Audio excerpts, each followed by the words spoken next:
Right, so before I start this video, I should preface that I had made most of this before the recent event that has got him dropped from the Red Bull Junior team. I'm not going to lie, the timing is pretty impeccable, and what he's done, it's a bit of a shocker.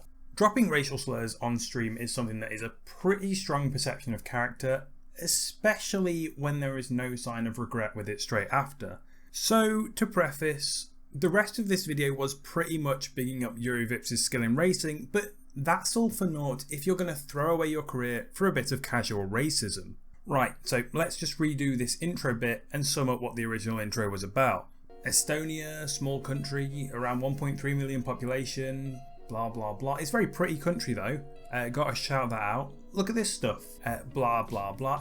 Here we are. Despite its size though, Estonia is right on the annals of what looks like its racing golden generation. Paul Aaron is currently sitting in second place in the Formula Regional European Championship at just 18, with a pretty certain F3 seat awaiting him next year. But there is a driver much closer to the pinnacle of motorsport for the Estonian nation. That is, of course, Juri Vips. Well, was until yesterday as I'm making these edits.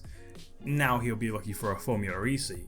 Juri Vips is currently sitting in 7th place in the 2022 F2 Championship, but arguably deserves to be much higher in this close contest. Bad stops in Bahrain and Jeddah and stupid crashes in Spain, Imola and Baku have cost him the chance to be pushing Drugovich for the title this year. Other than these incidents, his race pace seems to be one of the strongest on the grid, but if this season doesn't go his way, well, it had me wondering, does his racing history back why he should be on the grid in 2023 ahead of the likes of Liam Lawson, Oscar Piastri, Felipe Drugovich and even the current AlphaTauri duo that he'd be pushing out as a Red Bull Junior? Before we dive into this video, I'm putting out there that I am looking to see if anyone wants to collaborate on any projects. If you do, drop me a DM at Stokesy_YT on Twitter and let's see what you got. Don't forget to like and subscribe as well. We're going for 500 subs by the end of the year. So let's head back. Vips was born in Tallinn as expected, because that's where half of Estonia lives, on August the 10th, 2000.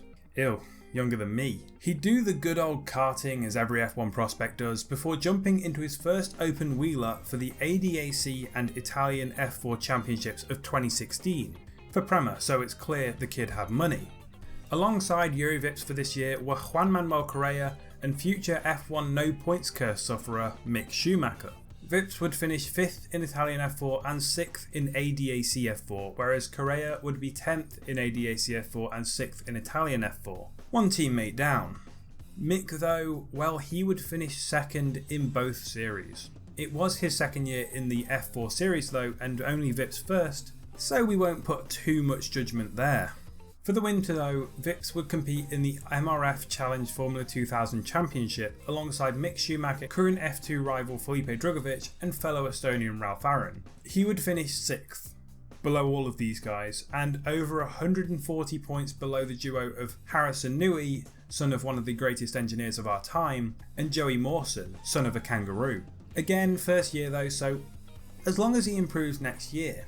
And next year, he did improve. Focusing much more on a single series racing the full year in ADAC F4 and only for a few events in Italian F4, he'd be mainly competing against his Prema teammate and current 2022 F2 high-tech teammate Marcus Armstrong, winning the title over him by just 4.5 points.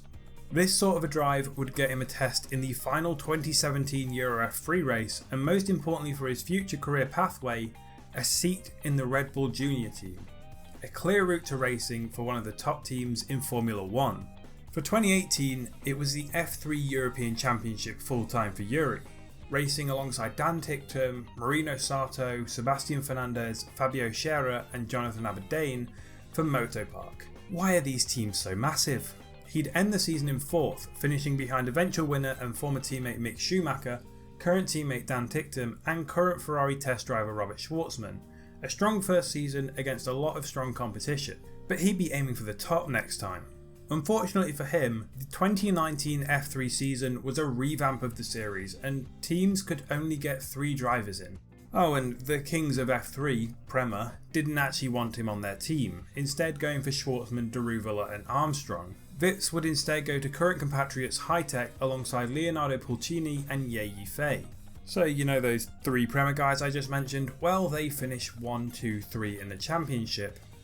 But the best of the rest by a long way was Juri Vips in 4th, with Pulcini sitting in 8th and Yifei in 21st.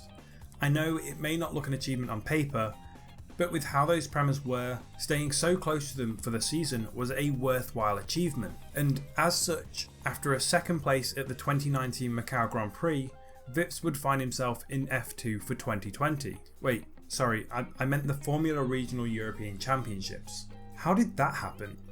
Luckily for Vips though, it would only be 4 rounds in the 2020 FREC, as thanks to an aggressive sausage curb and a driver known for going airborne, Vips would replace Sean Galale for Dams in F2 thanks to the latter's back injury.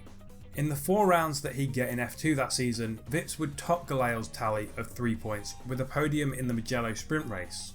This tryout was what eventually netted him a seat in F2 for 2021, with High-Tech GP alongside fellow Red Bull Junior hopeful Liam Lawson. For 2021, Vips would finish in 6th place, 17 points ahead of teammate Liam Lawson, very much thanks to Lawson getting a technical infringement in Monaco and losing the 2nd sprint race there, which would have seen him finish the season the higher of the 2. And with the title winner Oscar Piastri not getting a seat for next year, it sure as hell wasn't going to be Vips' time to move up. And that brings us to this season. And I'm back making changes from the future because the whole final bit was about the fact that he would still be the favourite for the AlphaTauri seat of current juniors. But, you know, yeah, that's not going to happen. Instead, he's now most likely losing his High-Tech seat in F2 and probably returning to Formula E or IndyCar, considering the likes of Santino Ferrucci have gotten a 2nd chance there, and what he did was a little bit worse than Vips. But who would replace Vips now at High-Tech? Last year's High-Tech racers are now competing for the F3 title in Stanek and Crawford, and their only current decent F3 driver in Hadjar is doing the same. I don't think the rest are good enough for the step up though. Realistically, Vips would be dropped for a pay driver, or someone like Beckman or Zendelli who aren't necessarily the best but has decent F2 experience to push on. But for now though, the door is shut on Vips' career. And the final piece of advice I can give you from this whole debacle: just don't say the M word. It won't end well for you.